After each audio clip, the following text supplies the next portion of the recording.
Assalamualaikum warahmatullahi wabarakatuh. Hello everyone. Today we are going to explain about the penyimpangan penerjemah.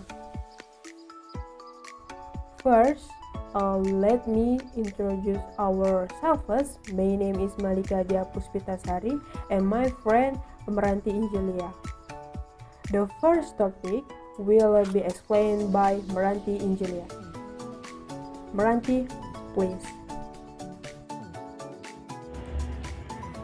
Penerjemahan merupakan jembatan ilmu dan peradaban bagi setiap umat manusia. Bayangkan saja jika suatu negara tidak mengekspor produk mereka sendiri, maka negara tersebut akan mengalami defisit anggaran yang luar biasa. Oleh karena itu, suatu pemerintah haruslah menjual produknya agar mendapat pemasukan untuk negara. Untuk menjual produk, suatu negara haruslah memiliki tenaga-tenaga ahli dalam bidangnya, termasuk penerjemah. Peran penerjemah di sini yaitu sebagai pengalih bahasa. Dalam dunia terjemahan tentu ada yang namanya penyimpangan. Apa itu penyimpangan? Penyimpangan adalah saat kalimat-kalimat bahasa Inggris yang diterjemahkan dari bahasa Indonesia ke bahasa Inggris belum memenuhi standar penerjemahan yang baik. Selanjutnya yaitu bentuk penyimpangan. Menurut ahli bahasa Newmark tahun 1988, dalam dunia terjemahan ada dua bentuk penyimpangan. Yang pertama yaitu penyimpangan baku. Penyimpangan ini adalah sebuah kesalahan isi atau referensial dan kesalahan gramatikal. Kesalahan isi ialah yang berkaitan dengan situasional dan kontekstual dengan memperhatikan sebab akibatnya.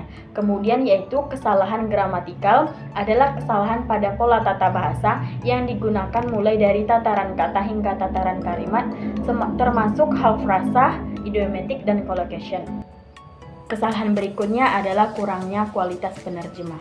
Kualitas seorang penerjemah diukur dari terjemahan yang dia hasilkan dan memiliki tingkat keterbacaan yang baik, termasuk kemampuan seorang penerjemah dalam menggunakan gaya bahasa, seperti gaya bahasa persuasif dan gaya bahasa ekspresif.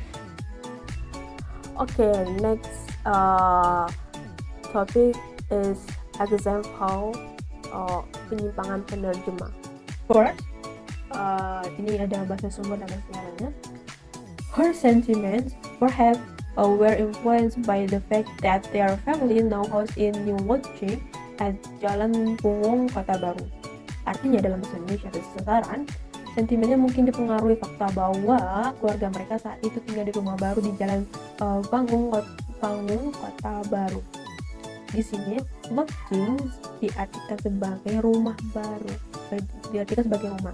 Sedangkan jika kita lihat di Oxford, lodging itu artinya temporary accommodation, yang artinya tempat sementara. Nah, jika kita melihat dari konteks teksnya, itu berarti dia bukan rumah, tetapi kan tempat sementara rumah. Oh, berarti itu adalah kontrakan atau in the cost, ya kan? Kalau kita sesuaikan dengan bahasa Arab itu kontrakan. Jadi, yang benar kata lodging dalam teks ini artinya adalah kontrakan. Oke, next contoh kedua yaitu bahasa sumbernya bahasa Inggris. Even though as a constant commander, he held the command of all troops in the Kollega Theater. Artinya dalam bahasa sasaran diartikan meski sebagai Panglima Kostrad, Soeharto mengomando semua pasukan dalam wilayah koleganya.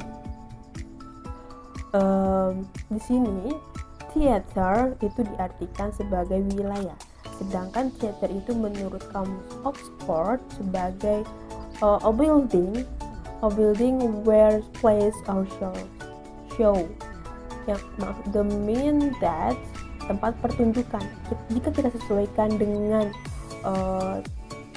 teksnya, dengan kalimatnya, ini merujuk kepada tempat tempur. Karena di sini ada panglima, ada kata panglima, komando, pasukan. Nah, berarti itu menunjukkan tempat medan tempur bukan wilayah, tapi medan tempur. The next materi adalah faktor-faktor penyebab penyimpangan penerjemah. Ada dua nih faktornya.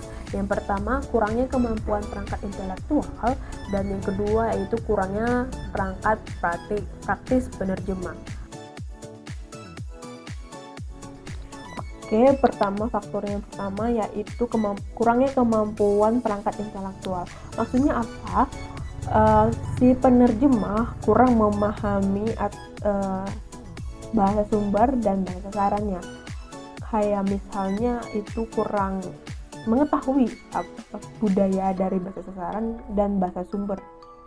Karena pasti ada perbedaan antara budaya dari bahasa sumber dan bahasa sasaran agar sesuai dengan masyarakat dari bahasa sasaran, agar tidak seperti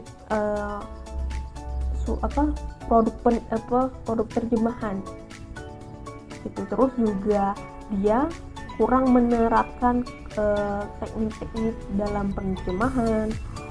Terus juga dia kurang memahami atau kurang pengetahuan tentang teks tersebut, tentang produk tersebut. Terus juga intinya dia kurang pengetahuan tentang bahasa sumber dan bahasa sasaran. Contohnya tadi tentang budaya. Oke, selanjutnya yaitu faktor kedua, kurangnya perangkat praktis penerjemah. Maksudnya itu si penerjemah kurang menggunakan kamus. Kan kamus ada banyak tuh, ada kamus Oxford kalau di bahasa sumbernya bahasa Inggris, ada kamus idiom, ada kamus bahasa Indonesia, ada kamus besar bahasa Indonesia. Masih banyak lagi ya kamus-kamus yang bisa menunjang penerjemah untuk menerjemahkan suatu produk agar produk terjemahannya itu tidak seperti terjemahan. Itu contohnya kan tadi theater. Kalau si penerjemah melihat kamus Oxford, dia melihat ternyata artinya maksudnya tuh ini, disesuaikanlah dengan teks. Kalau disesuaikan dengan teks, berarti artinya itu bukan wilayah, berarti medan tempur gitu.